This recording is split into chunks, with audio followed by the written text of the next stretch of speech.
سمجھ کر اس پہ عمل کرنے کی توفیق عطا فرمائے۔ جس دین و مذہب سے ہمارا آپ کا تعلق ہے، اس مالک کا احسان، اس کا شکر ہے کہ اس پروردگار عالم نے ہمیں آپ کو ایمان والا بنایا ہے اور ایمان کی دولت سے مستفیض فرمایا ہے۔ کچھ ہو نہ ہو، یہ اس رب کی مہربانی ہے کہ نبی کی امت میں ہم کو آپ کو داخل فرمایا ہے۔ اللہ پاک نے قرآن شریف کے اندر اور عمومی طور پہ آپ کسی بھی شادی کے وقت میں شرکت کی سعادت حاصل کیے ہوں گے تو خطبے کے اندر چند آیات کی تلاوت ہوتی ہے۔ ان آیتوں میں جو آخر آیت پڑھی جاتی ہے اسی کا ایک حصہ میں نے پڑھا ہے، جس کا ترجمہ یہ ہوتا ہے وَمَن يُطِعِ اللَّهَ وَرَسُولَهُ فَقَدْ فَازَ فَوْزًا عَظِيمًا۔ جس نے اطاعت کیا اللہ کی اور اطاعت کیا اللہ کے رسول کی، فقط فاضا، تحقیق کہ وہ کامیاب ہو گیا، فوزاً عظیما، بڑی کامیابی اللہ تعالیٰ نے اسے عطا فرمائی۔ آج کی اس دنیا میں آپ کسی بھی شعبے میں جائیں، کسی محکمے میں جائیں تو فطری طور پہ ہر انسان اپنی زندگی کی کامیابی کے لیے کوشش کرتا ہے اور کامیابی کے لیے اب تک مصروف عمل بنا ہوا نظر آتا ہے۔ ہر انسان کی کوشش ہے کہ ہم جس شعبے میں ہیں ہمیں اللہ کامیابی عطا فرمائے۔ بہت سی چیزیں وہ ہیں جس کا تعلق دنیا سے ہے، کچھ چیزیں ہیں کہ اس کا تعلق دین سے ہے۔ تو عمومی طور پہ ہم دنیا کے رنگ و روغن سے وابستہ ہیں، ہمارے اوپر دنیا کا رنگ غالب ہے، اس لیے ہم دنیا کی کامیابی کو تلاشی ہیں کہ ہمیں دنیا میں اللہ کامیابی عطا فرمائے، مالی اعتبار سے، جانی اعتبار سے، جائیداد کے اعتبار سے، پراپرٹی کے اعتبار سے اللہ کامیابی عطا فرمائے، اور اسی کی کوشش دنیا کرتی رہی ہے۔ ایک کامیابی دین کی ہے اور دین کی کامیابی اصل کامیابی ہے، یہ صحیح کامیابی ہے جن لوگوں نے دین کی کامیابی تلاش کی، اور جو لوگ دنیا کو تلاش کی محنت یہ بھی کرتے ہیں، محنت وہ بھی کرتے ہیں، ان کی بھی زندگی بڑی پریشانی پور ہوتی ہے اور ان کی بھی زندگی بڑی حیرت و استجاب میں ڈوبی ہوئی ہوتی ہے۔ یہ بھی اپنی دنیا کی کامیابی کے لیے دن رات محنت مشقت جھیلتے رہتے ہیں، اور جو دین کی کامیابی کی تلاش میں ہے وہ بھی بڑی محنت کر کے راتوں رات جاگتے ہیں، یہ بھی اپنی محنت میں کرتے ہیں، وہ بھی اپنی محنت میں لگے رہتے ہیں۔ عربی کے کسی شاعر نے کہا یغوص البحر من طلب العالی ومن طلب العلا سہر اللیالی۔ جو انسان موتی اور ہیرا تلاش کرتا ہے وہ سمندر کی تہ میں غوطہ ہوتا ہے، سمندر میں ڈبکی لگاتا ہے، اور جو خدا کی بارگاہ میں بزرگی تلاش کرتا ہے وہ راتوں رات جاگتا ہے، تب جا کر کے اللہ تعالیٰ کی بارگاہ میں یہ شرف اللہ کی طرف سے اسے عنایت ہوتی ہے۔ ہمارے آپ کے پیروں کے پیر روشن ضمیر محبوب سبحانی غوث سمدانی سرکار سیدنا شیخ عبد القادر جیلانی بغدادی شہری اللہ 40 سال تک کنٹینیو عشاء کے وضو سے فجر کی نماز پڑھی۔ یہ کم محنت کی بات نہیں ہے، کم پریشانیاں نہیں ہوئی ہوگی، عشاء کے وضو سے فجر کی نماز پڑھنا۔ ہمارے حالات یہ ہیں کہ ہم اپنے ایک وقت کے وضو سے دوسرے وقت کی نماز پڑھنے کے لیے کافی متفکر رہتے ہیں، اور ہمارے اوپر ٹینشن اور ہمارے ذہن فکر منتشر رہتے ہیں کہ ہم کیسے اپنی دوسری نماز کو ایک وضو سے مکمل کریں۔ لیکن بارے غوث اعظم آپ پیر تو ہیں ہی، خدا کے کرم سے اللہ نے انہیں پیروں کا پیر بنایا ہے۔ پیر تو قیامت تک ہوتے رہیں گے، اولیاء قیامت تک آئیں گے، لیکن پیروں کا پیر نہ کوئی دوسرا ہوا ہے اور نہ قیامت کا کوئی دوسرا پیروں کا پیر بن سکتا ہے۔ اگر پیروں کا پیر ہوا، پیروں کا پیر بننے کا اگر اللہ نے کسی کو شرف بخشا ہے تو وہ صرف محبوب سبحانی سرکار غوث اعظم کو اللہ تعالیٰ نے یہ مقام عطا فرمایا ہے۔ آخر یہ کامیابی کیسے حاصل ہوئی؟ یہ ان کی زندگی میں نکھار و بہار کیسے پیدا ہوا؟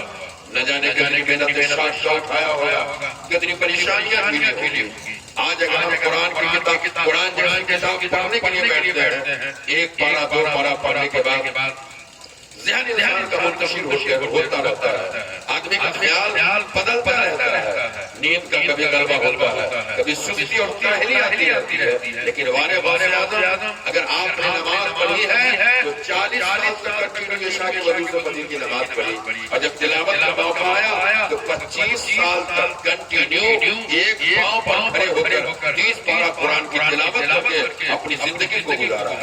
آج رمضان کے مہینے میں اگر قرآن تراویح کی نماز میں سنایا جاتا ہے اور سننے کا موقع ملتا ہے تو آج بہت سارے لوگ جنہیں عادت نہیں ہوتی، جن کو لمبے قیام کا یہ ہمیشہ اس کے عادی نہیں ہوتے، کافی پریشان ہو جاتے ہیں۔ یہ حضرت قاری شریف صاحب آپ کے سامنے موجود ہے، یہ بہترین حافظ و قاری ہیں، بہت سارے حفاظ، بہت سارے قرآن جب تراویح کی نماز پڑھاتے ہیں۔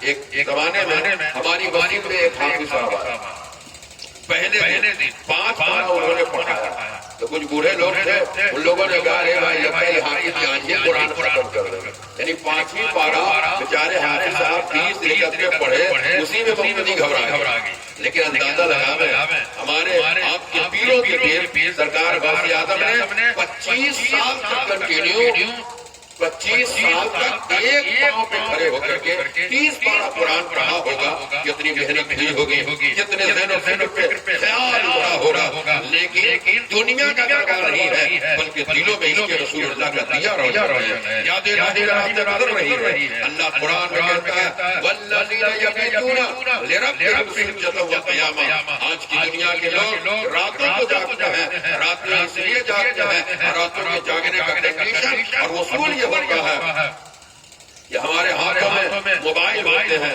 ہم دنیا کی فلمیں دیکھتے رہتے ہیں، ہم دنیا کی تصویریں دیکھتے رہتے ہیں، ہماری راتیں گزر جاتی ہے، لیکن کبھی ہم نے غور کیا کہ وہ اللہ والوں کی زندگی کیسی تھی، کہ ان کی راتیں گزرتی تھی تو کبھی رکوع کی حالت میں گزرتی، کبھی سجدے کی حالت میں گزرتی، کبھی قیام میں رہتے، کبھی قعود میں رہتے، کبھی جلسے میں رہتے، راتیں گزر جاتی اور احساس ہی نہیں ہوتا تھا۔ نبی کی پیاری پیاری خاتون جنت فاطمہ جو رسول اللہ کی پیاری بیٹی ہے، حضرت فاطمہ نے رب کی بارگاہ میں زمین نیاز دی اور سجدہ کرنا خدا کی بارگاہ میں کیا۔ ابھی ایک سجدہ فاطمہ کا مکمل ہوا تھا کہ صبح کا سفیدہ نمودار ہو گیا۔ خاتون جنت پکار کے کہتی ہے مالک آج کی رات میں کتنی چھوٹی بنائی کہ نبی کی بیٹی پہ ایک سجدہ مکمل ہوا، رات ختم ہو گئی، صبح کا اجالا ہو گیا۔ پیغام آتا ہے فاطمہ رات چھوٹی نہیں ہوئی، آپ کا سجدہ طویل ہو گیا ہے، آپ کا سجدہ لمبا ہو گیا ہے۔ ذرا اندازہ لگاویں کہ کل کی تاریخ ہے اور کل کے لوگوں کا مزاج کیا تھا۔ نبی کی بیٹی اتنا لمبا سجدہ کرتی کہ رات چھوٹی پڑ جاتی، ہمارے سجدے اتنے چھوٹے ہو گئے، ہمارا قیام اتنا چھوٹا ہو گیا، ہمارا قعود اتنا چھوٹا ہو گیا کہ ہم اپنی عبادتوں میں اپنے آپ کو منتشر نظر آتے ہیں، ہمارا ذہن نفرتوں بھرا ہو جاتا ہے، ہم اپنے آپ کو کبھی درخواتے ہوتے نظر آتے ہیں۔ لیکن میرے پیارے دوستو، جس کے دلوں میں دین کا غلبہ تھا اور کامیابی حاصل کرنے کا مزاج تھا، ان لوگوں نے کیسی کامیابی حاصل کی؟ راتوں کو نہیں دیکھا، صحبت ملی ہے، مشقتوں کو برداشت کیا ہے اور پیدل کنٹینیو اپنی عبادت رب کی بارگاہ میں کرتے رہے۔ حضرت امام اعظم ابو حنیفہ رحمۃ اللہ علیہ کی تاریخ پکار کے دنیا کہتی ہے کہ اے امام اعظم آپ کون سی شخصیت ہے، آپ کی زندگی کا معیار کیا تھا، آپ کا ضابطہ اصول کیا تھا، آپ بھی تو اسی نبی کا کلمہ پڑھنے والے تھے۔ حضرت امام اعظم ابو حنیفہ رحمۃ اللہ علیہ کی تاریخ پکار کے کرتی ہے کہ انہی کے پڑوس میں ایک یہودی کا بیٹا رات میں جب بستر سے اٹھتا تو اپنے بغل میں اپنے گھر کے بغل میں ایک درخت روزانہ دیکھتا۔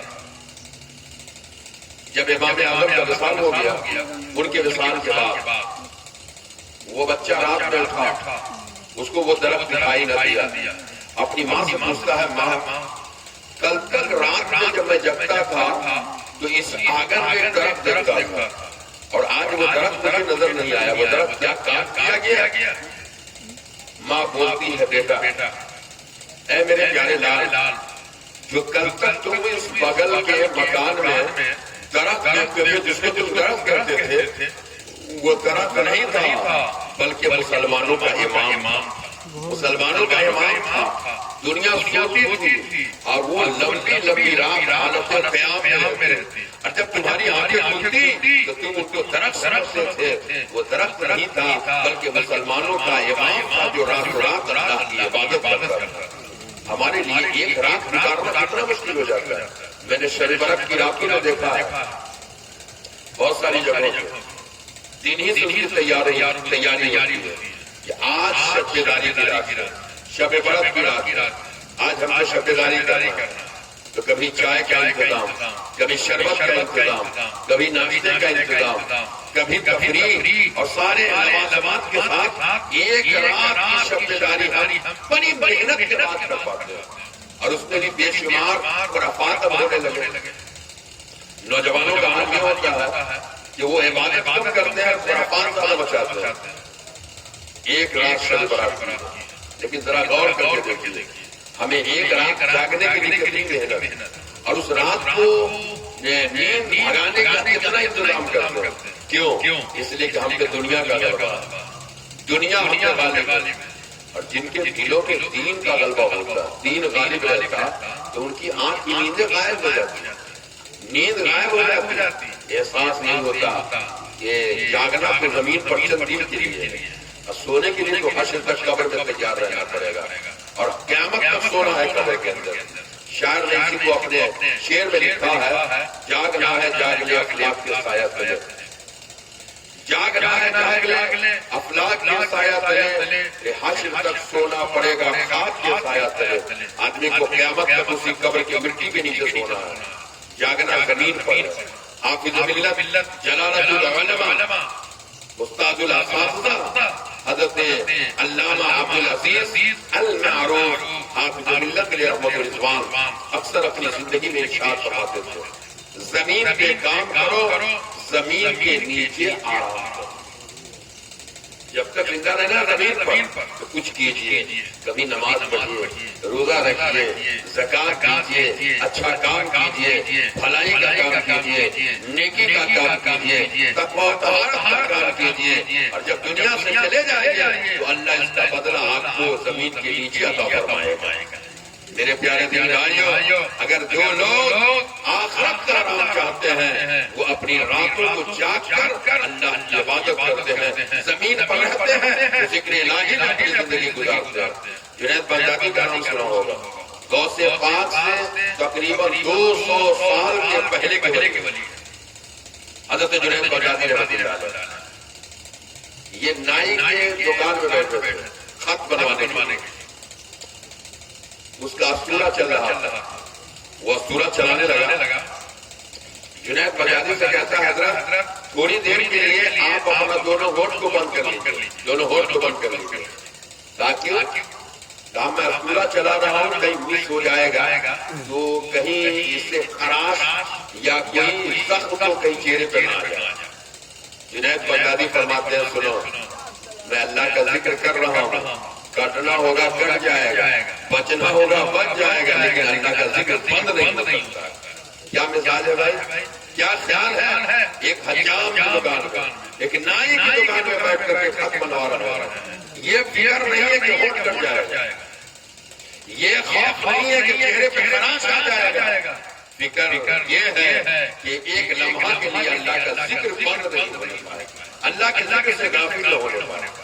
یہ اللہ والوں کی شان ہوا کرتی ہے، یہ اللہ والوں کا طریقہ ہوا کرتا ہے، گویا ہر حال میں ذکر الہی میں رہتے اور اللہ کے ذکر سے اپنے آپ کو کامیابی حاصل کرتے۔ کہنے کا مطلب یہ کہ ہر انسان کامیابی کا متلاشی ہے، کسی پہ دنیا کا غلبہ ہے، دنیا کی کامیابی کا متلاشی ہے، رات کو رات نہیں سمجھتا، دن کو دن نہیں سمجھتا، دھوپ کی شدت نہیں سمجھتا، سردی کی ٹھنڈک کو اس کو بھی اپنی بالائے طاق رکھتا ہے۔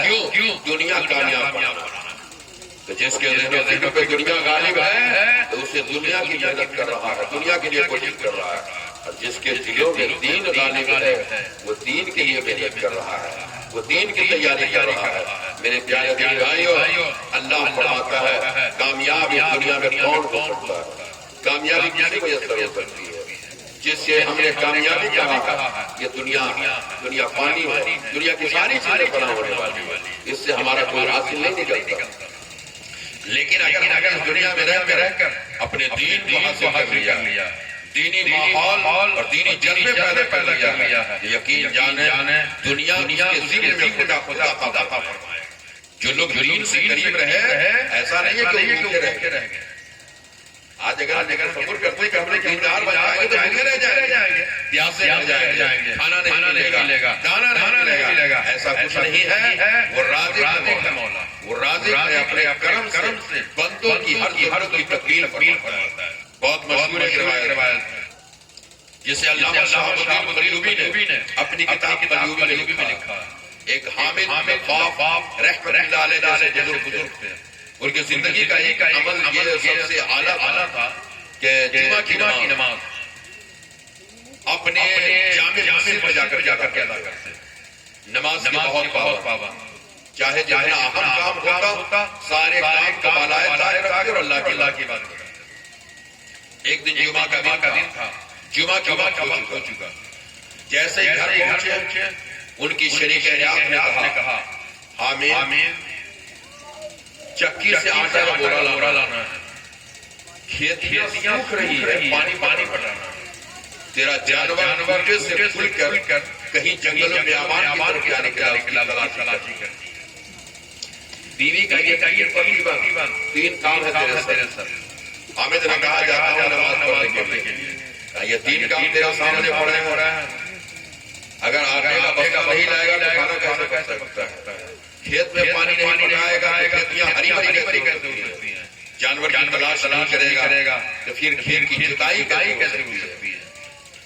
آج ہماری دنیا نے ہمیں دنیا کا رنگ ڈال دیا تو ہماری نمازیں کوڑے کچہری آنکھیں چھوٹ رہی ہے، ہماری نمازیں پلو جانے کی آنکھ چھوٹ رہی ہے، ہماری جمعہ کی نمازیں فوت ہو جاتی ہے دنیا داری کے لیے، سیاست کے اڈوں پہ بیٹھ کر ہماری نمازیں غائب ہو رہی ہیں۔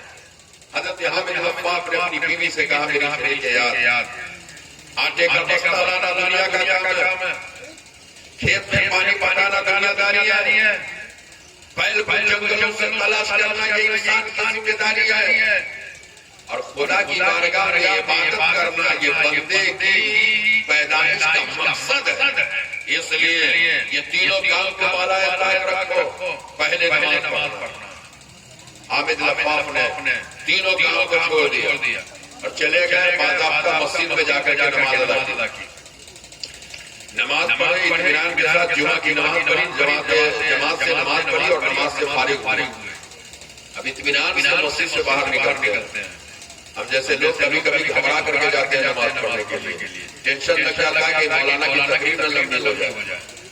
کچھ لوگ ایسے پریشان ہوتے ہیں کہ بھائی کہیں امام کی قرات نہ ہو جائے، کچھ لوگ اس لیے گھبرائے جاتے ہیں کہیں دیوانے امام، لیکن حامد اللہ کے ولی ہیں، اطمینان سے نماز پڑھا، اور نماز اطمینان کی چیز ہے، اطمینان سے اللہ کی عبادت کی، نماز سے فارغ ہوئے، اپنے گھر کی طرف چلے، راستے ہی میں چلے تو جو کھیت سوکھا جا رہا تھا دیکھا بحمد تعالیٰ کھیت میں پانی جل تھل بنا ہوا، آگے بڑھے، جیسے دروازے کے قریب گئے بوٹے پہ دیکھا بیل بندھا ہوا، گھر کے اندر داخل میں دیکھا ان کی بیوی روٹی بنا رہی، یہی 3 کام نماز سے پہلے ارجنٹ تھا۔ بیوی نے کہا یہ کام ہے، اب نماز پڑھو گے یا 3 کام کرو گے؟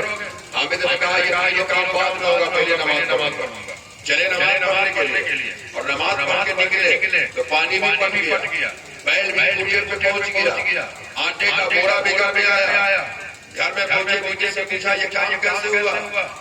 بیوی کہتی ہے معلوم ہے تم گئے نماز پڑھنے کے لیے، تیرے دروازے پہ ایک شیر جنگل کی طرف سے تیرے بیل کو ہکاتا ہوا پہنچا، آواز محسوس ہوئی، میں نے دروازہ کھولا، بیل دروازے پہ رہا اور شیر جنگل کی طرف چلا گیا۔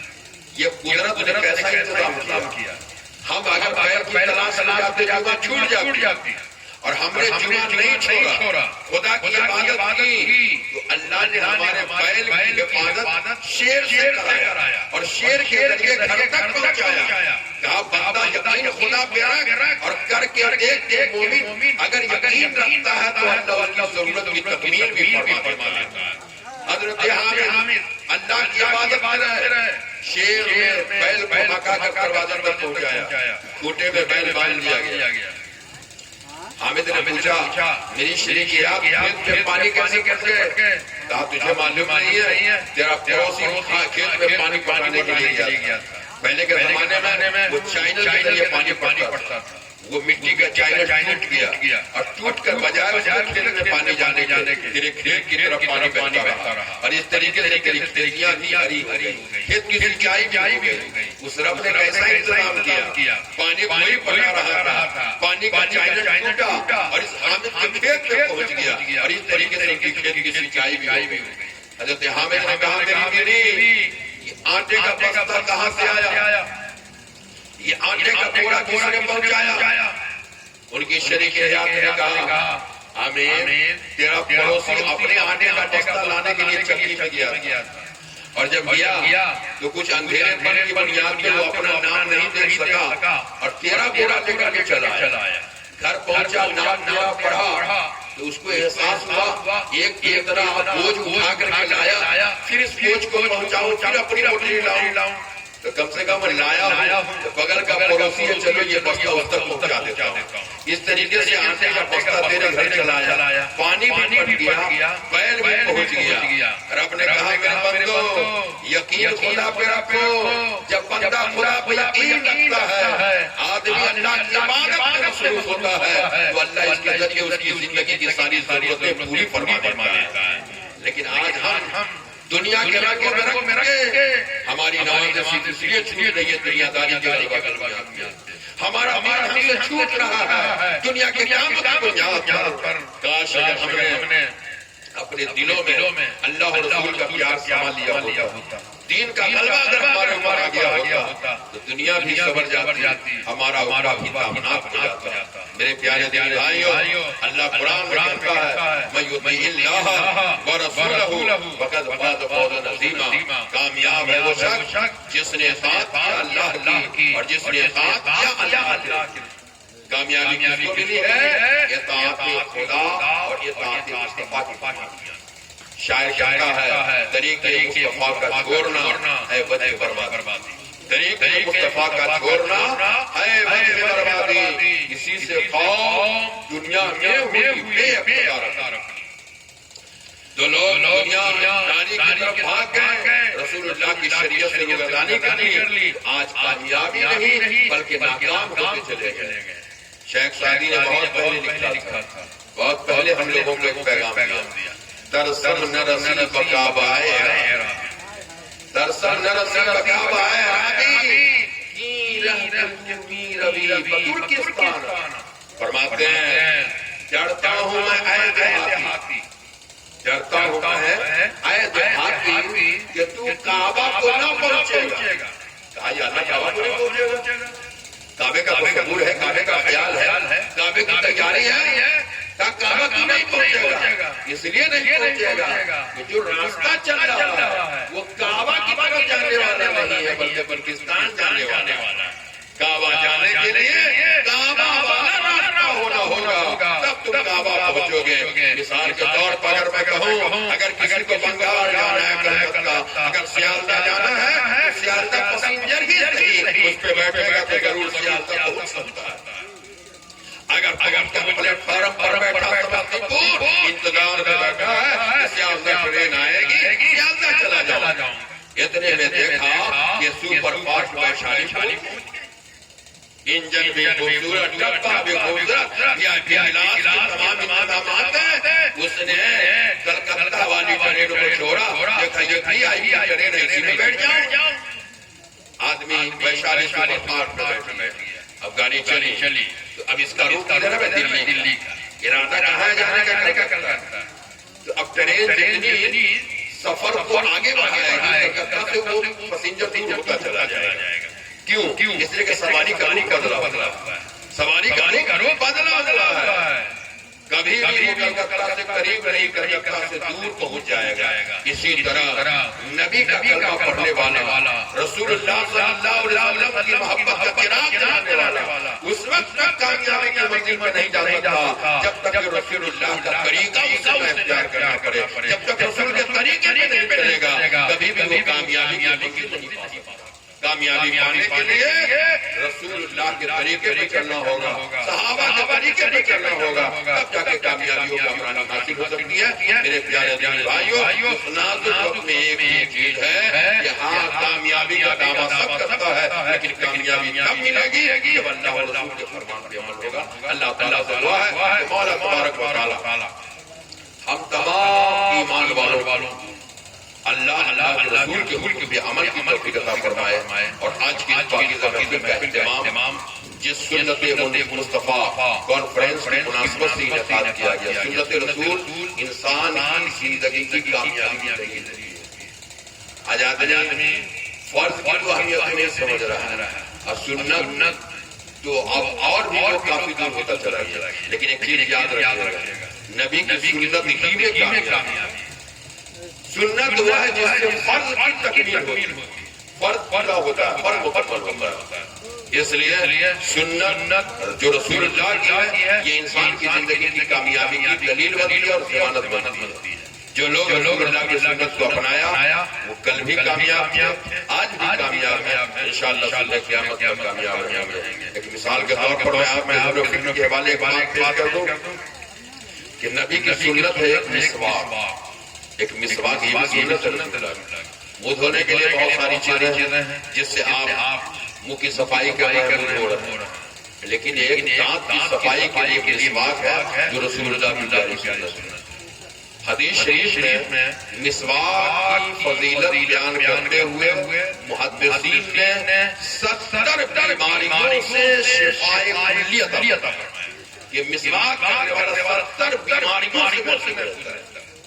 اور سب سے اہم کیا ہے، منہ کی صفائی بھی ہوتی ہے، دانت بھی صاف رہتا ہے، مسورہ مضبوط رہتا ہے، پیٹ کا ہاضمہ ٹھیک رہتا ہے، اور ساتھ میں یہ سب سے آخری بات یہ کہ مرنا سب کو ہے، مرنا تمہارے حال ہے، چاہے پیٹ سے دھوئیں، گول سے دھوئیں، کلاجل سے دھوئیں، جس چیز سے دھوئیں، مرنا تو ہے۔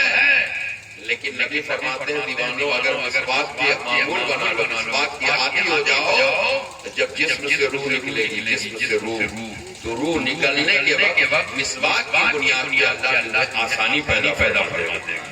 کتنا بڑا فائدہ ہے، ایک سنت ہے، کتنا بڑا فائدہ ہے، ایک سنت سے اتنی بڑی مہلک پریشانیوں سے اللہ نے جانے جاتا ہے۔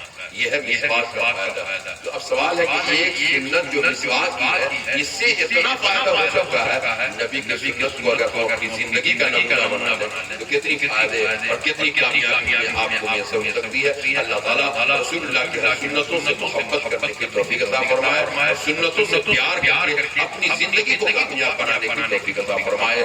آمین یا رب العالمین۔ وآخر دعوانا ان الحمد للہ رب العالمین۔